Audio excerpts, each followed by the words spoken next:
So the title of my message is "Be Still and Know That I Am God." I actually said the same verse this morning. I hope everyone was paying attention. But this is from Psalm 46, verse 10. And that's going to be the focus of my message today. It's basically, how do we get through the storms in our life? What are we supposed to do when we're not really seeing the seas calm down?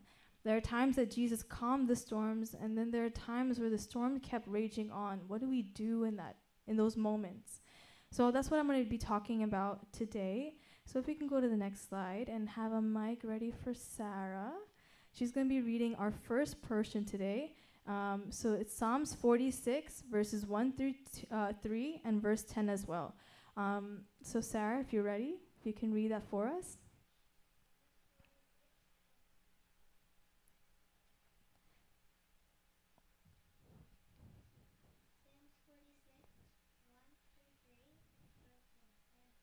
Okay, Sarah, I'm going to give you my mic, okay? And then you just pass it back to me. God is our refuge and strength and ever-present help in trouble. Therefore we will not fear, though the earth give way and the mountains fall into the heart of the sea. Though its waters roar and foam and the mountains quake from their surging. He says, "Be still and know that I am God. I will be exalted among the nations. I will be exalted in the earth." Can we give her a round of applause? Thank you, Sarah. Okay, so our focus is on verse 10, but I wanted to give some context, right? This psalmist starts off by saying that God is our refuge and strength and ever-present help in trouble. And in the next couple of verses, he describes a very troubling situation, right? The waters are roaring, the mountains are quaking, right? This is a situation that they're going through that they're facing a great trouble in their life. But how do they start out the psalm? They say, God is still our refuge and strength and ever-present help in trouble. In the midst of this storm, he has a confidence. In the midst of the problems, there's something that's keeping him strong and keeping him knowing that I'm going to make it through. Even though I see a storm, I know I'm going to make it through. And he has placed his confidence in God. He realizes that his ever-present help in trouble is God. And so what I really want to focus on is that line, "Be still and know that I am God." We're going to break down this word. We're going to talk about be still, and we're going to talk about knowing that I am God, right? Because oftentimes when we think of the word be still, we kind of think of that as don't move. But that's not what be still means in this passage.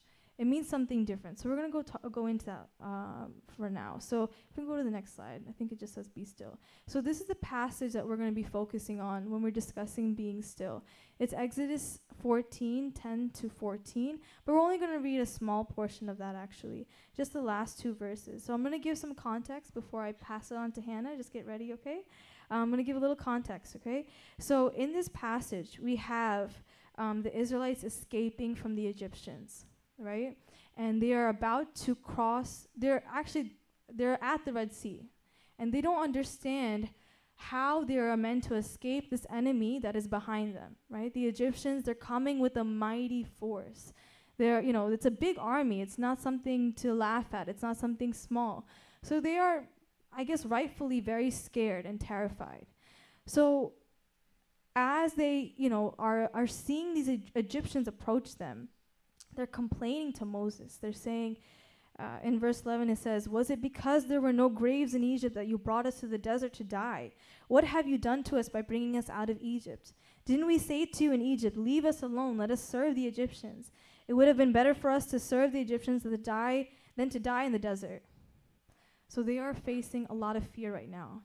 And their fear is producing these kinds of complaints. Not only are they just regular complaints, they're doubting God in this moment. It's making them their faith very shaken in this moment. So they're not very still, that's for sure. Their mouths are moving. They're definitely, their hearts are, chaotic. There's a lot of storms going on, right? In the midst of this, Moses says something very interesting. And I'm going to pass it on to Hannah. If you can go to the next slide, and Hannah's going to read our next portion. Moses answered to the people, "Do not be afraid, stand firm, and you will see the deliverance the Lord will bring you today. The Egyptians you see will never see you again. The Lord will fight you and fight for you, and you need only to be still." Give her a round of applause for Hannah. Thank you, Hannah. So I again just highlighted the verse that we're going to be focusing on, right? So Moses tells them to stand firm, and he reminds them that God has promised deliverance for his people. So even though they're seeing this Red Sea, it's a natural barrier. It's something that there's no, like, if you're standing before that sea, you would think the same thing. There's an enemy behind me, there's a sea in front of me, where am I supposed to run away from this enemy? But Moses says something very interesting. He says to be still, right? But if we think about that literally, right? If we actually stood still, what would the enemies do? They would catch up to us. They would be utterly destroyed, right? So it's not a stillness of not moving, right? When Moses is talking about being still, he's asking them to surrender. Be still doesn't just mean that you're not moving. You're surrendering. You're letting go. You're steadying your heart, your worries, your anxieties. When God asks us to be still, he's saying, would you let me take care of this?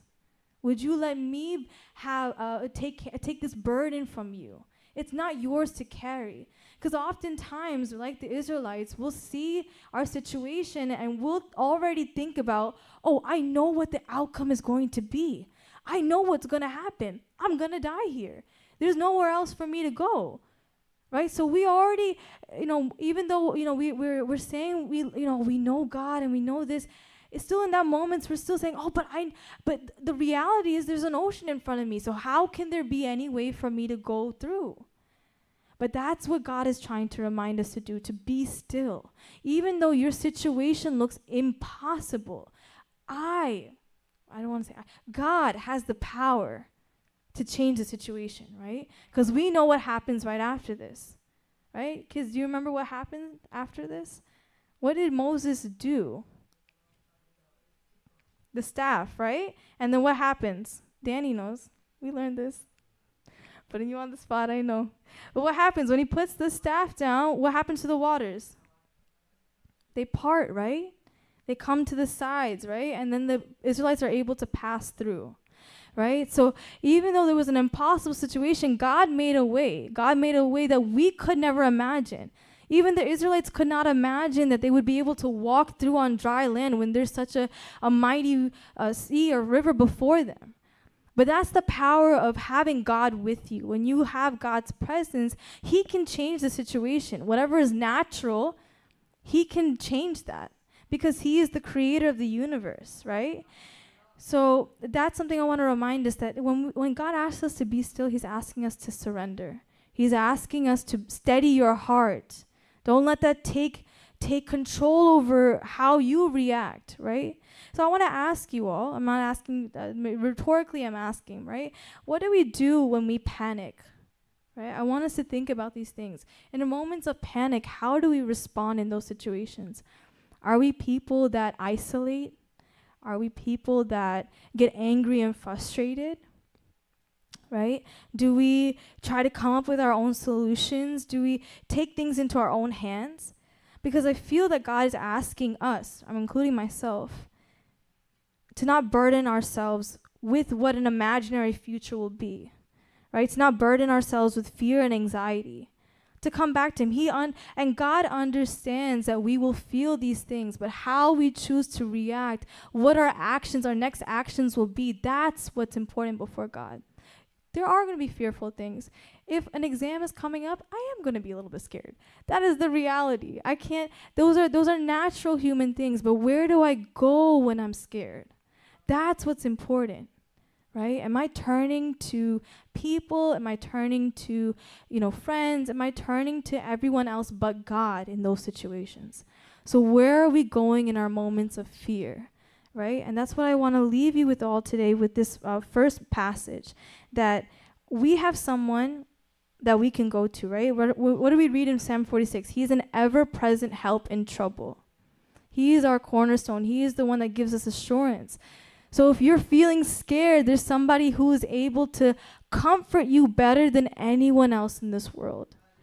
So even in, let's say, I'm trying to think, like we have to go to school the next day, but there's somebody who's been mean to us time and time again. So now I don't feel like I want to go to school. I don't feel like I want to go and face that situation. I don't want to face this bully in my life. I don't want to face this teacher that's been kind of harsh, right? What God is asking you to do is not to feel those things, but he's saying, come to me. I'll give you comfort. I'll give you peace so you can face that situation. Maybe God will change it, or maybe that person will continue to be mean, but you yourself will have a peace. Your heart will be steady in the midst of it. That's God's promise to us. He's promised to be an ever-present help in trouble. That means in every situation. He's promising you never to leave you. Right? He's promising his presence to you. We're going to read the next passage. And Albert, just get ready. So we just covered being still, right? And what I want to leave you with is being still means to steady your heart and to surrender. Now we're going to talking about know that I am God, this portion of verse 10. And for this passage, we're going to be going into the story of when Jesus and Peter walk on water, right? So this is in Matthew 14:20. Oh, no, we can, not yet. Matthew 14:24 to 32. Again, we're only going to read a portion of it, but that is the context of where I'm getting the rest of the story for.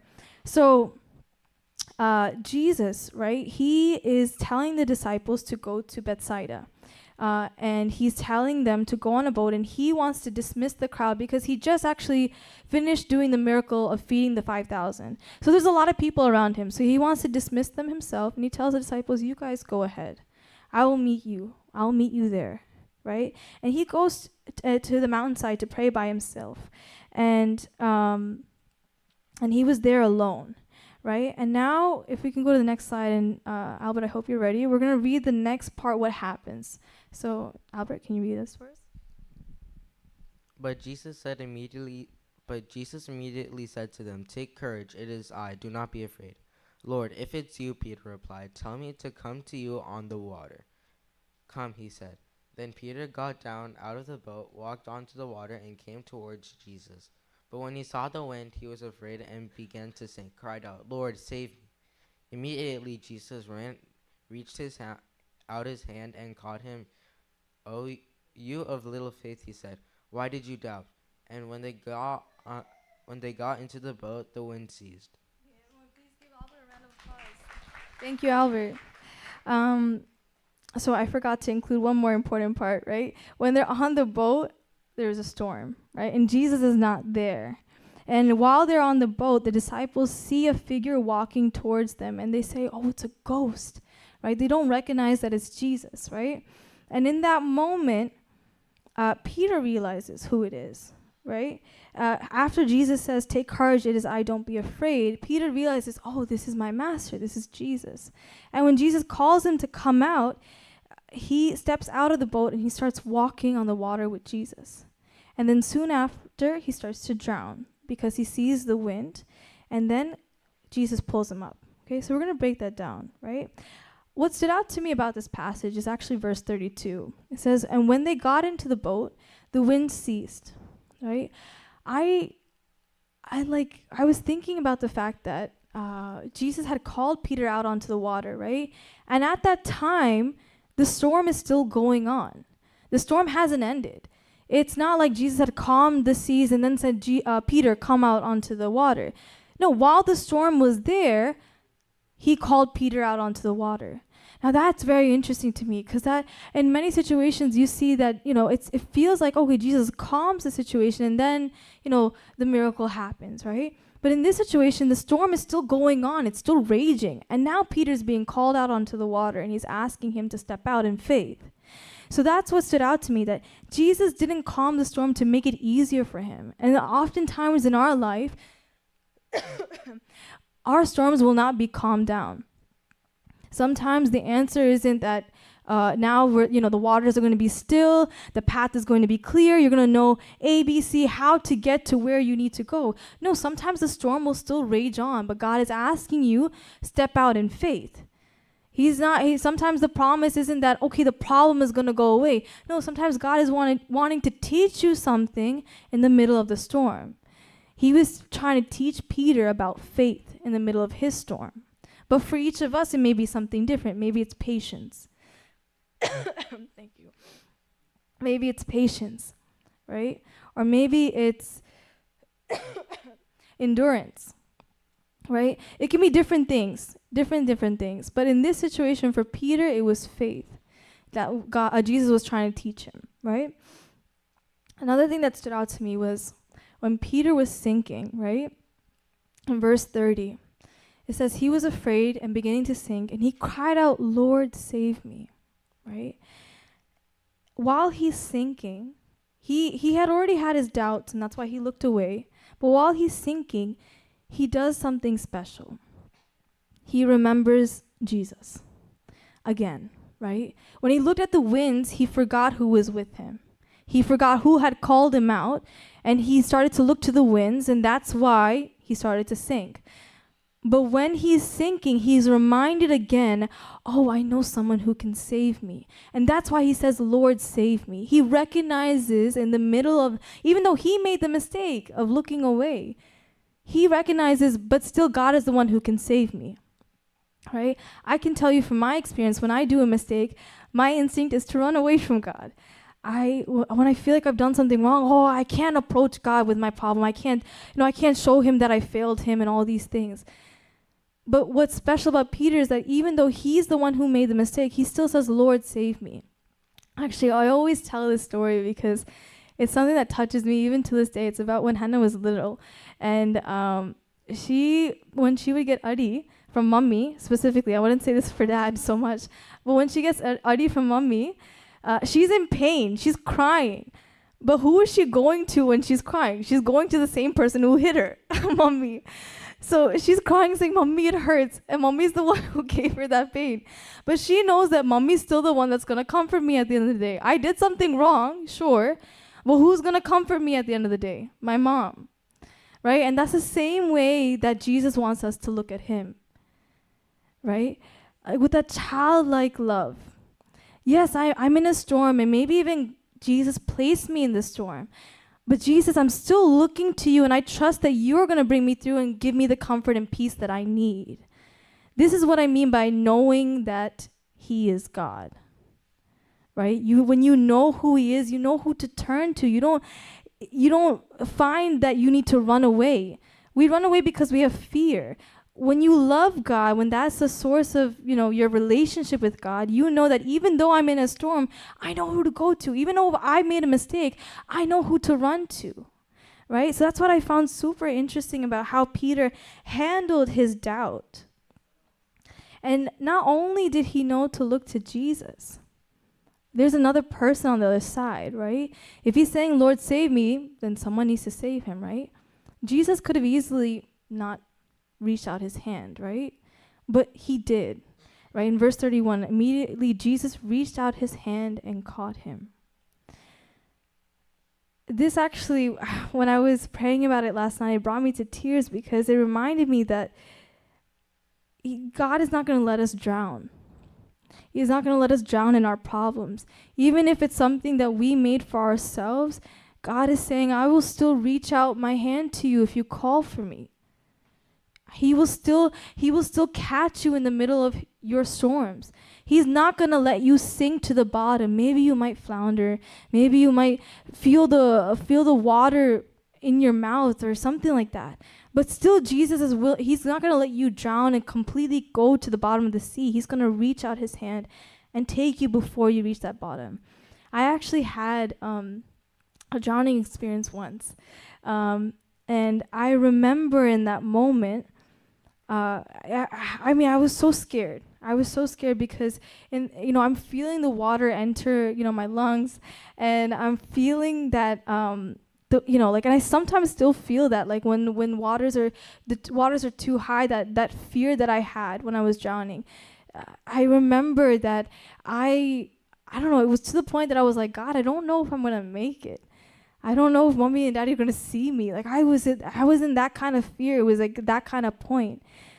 But I remember right when I had felt the weakest, a hand reached out and grabbed me. A random stranger just grabbed me and brought me to the other side. I don't even know who he is. I never was able to thank him. I actually sat on the beach and just was in shock. So I said nothing. I was silent because I was just so scared. But I remember that feeling of when that person grabbed me, I clung on for dear life. I know they say not to do that, but I was so scared. So I held on to him for dear life. And I felt such a relief. I felt like I had been saved from death.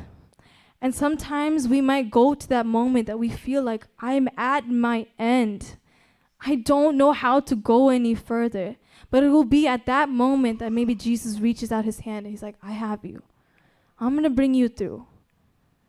I'm going to take you through the rest of this storm. So will you trust God today while you walk on the rough waters? Though doubts may come and cause us to sink, do you trust God to pull you up? These are two different kinds of trust, right? Sometimes God will bring you through the storm, and sometimes your doubt will make you sink, but do you trust God to bring you up out of that as well? If you turn to God with your doubts, he will bring you through, right?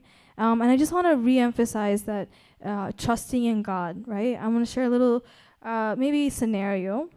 Like if you're learning how to ride a bike, right? I learned how to ride a bike, I think, with Daddy. I think my dad taught me how to ride a bike.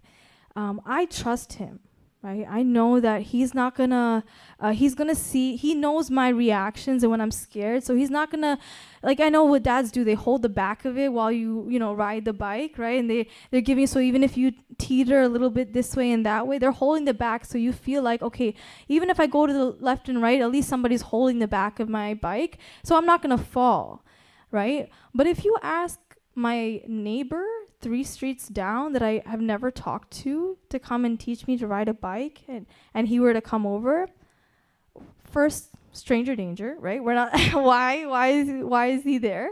Secondly, would we trust him? No, because we don't know him. We don't know that person. They're not a part of my life. They don't know me. Right? So that's why you don't trust them. That's why you'll feel scared. You won't, every second you'll try to put your feet down to see, because you don't trust that this person's going to catch you when you fall. But this is what God means. If you know me like a father, right? And the Father knows you, then you know that any storm that you go through, even if you teeter to the left or to the side, somebody's going to be there to catch you. Right? I hope we all can understand that feeling. I talked about riding a bike, but maybe there's another example that fits better, right? The way that we trust our parents to take care of things for us and protect us from certain dangers, that's the same way that God is protecting you, and even further, because he knows your heart and he knows what you're going through. So he's a protector, our God, right? I want to end off with this parable that I read a long time ago. It's a Chinese parable. You can go to the next slide. It's called Good or Bad, It's Hard to Say. So I'm just going to read it for you. Maybe some of you know this, maybe not, I'm not sure. But it goes like this. A farmer was plowing his field when suddenly his horse ran away. His neighbors who saw this said to him, "Oh, how unfortunate." The farmer replied, "Good or bad, it's hard to say." The next day, the horse returned with wild horses. The neighbors who saw this said to him, "What wonderful news!" The farmer simply replied, "Good or bad, it's hard to say." Later on, his son decided to ride one of the wild horses, but ended up injuring his leg. The neighbors said, "Oh, how horrible." The farmer answered, "Good or bad, it's hard to say." Then a war broke out, and a mandate was given that all able-bodied young men must be drafted to the army. Because of the son's injury, the son is not drafted. His neighbors said, "How amazing." The farmer replied, "Good or bad, it's hard to say." Now, what I hope you can take away from this story is that we have a very limited view, right? The neighbors would see each situation and decide this is a bad thing or this is a good thing, right? But we can see in each situation, sometimes those bad things were turned for the good, and sometimes those good things were turned for the bad. So we truly don't know, with our limited human knowledge, what is actually good for us and what is actually bad for us, right? I'm talking about like situations that come into your life, right? Like the trials that we go through. It's hard to see in the moment with our narrow mindset if something is truly good for us or something is truly bad for us. So I invite you to understand this vast perspective of God, right? This farmer, right, he's limited. So he can only say it's good or bad. It's hard to say. But we as children of God, we have a different assurance, right? We know that when we're in the hands of God, it's a good situation, no matter what. Even if there's a trial that we're going through, and even if we're going through a storm, it will be turned for our good, right?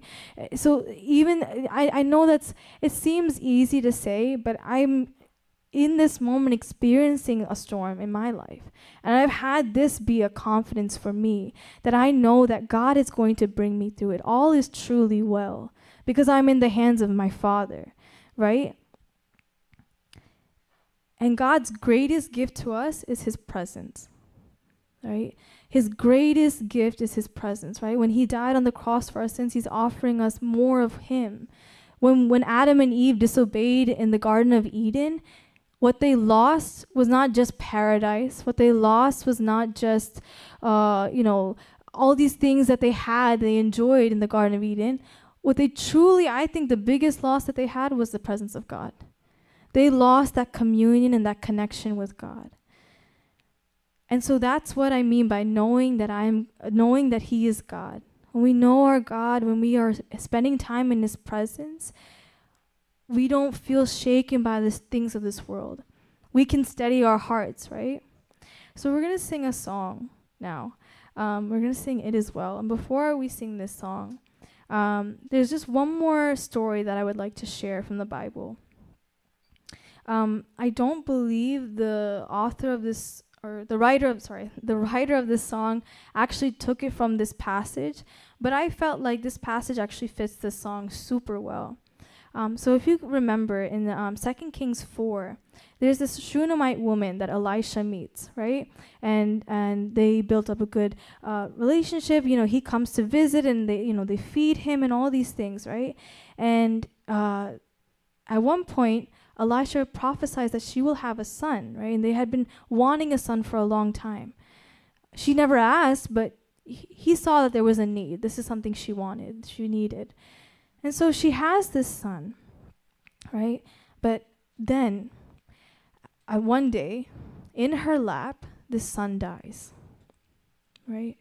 And so she's facing a very difficult situation. I think mothers can understand how that pain would feel like. It's a very, it's a torment, a true torment that she's going through.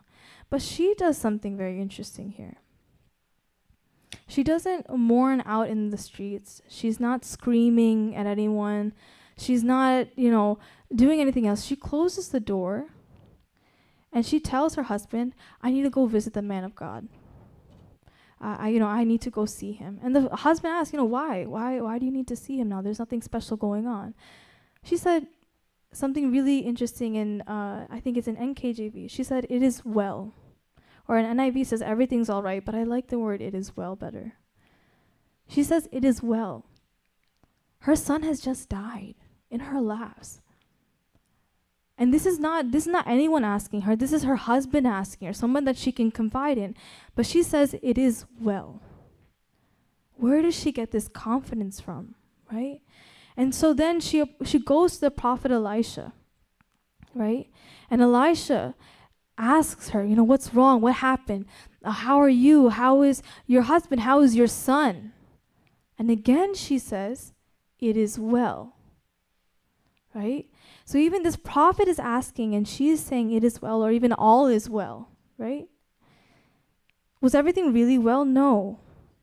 But in her desperation, she knew that something could be done in the presence of God that I cannot do on my own. She knew where her confidence should be in. She steadied her heart, right? She was still. She calmed her nerves, right? And she knew to go to the presence of God to find her answers. She shared her desperation and frustrations with someone who carried the presence of God. She ran out to find the God she trusted in. That's what she did in the midst of her storm. So I want to remind you again the verse that we started with. Be still and know that I am God. I leave you with these words today. That in the middle of your storms, in the middle of your situations, and in the middle of the things that don't make sense, if you can tell yourself it is well, or tell your heart, steady yourself, or go into the presence of God. He has the answers for you. He offers you a peace like no other. He offers you a comfort, a place of refuge, somewhere to run to when you don't know what to do next. Hi, I'm Blessy. Thank you for watching our video. Please click here to watch more content and click here to subscribe. God bless.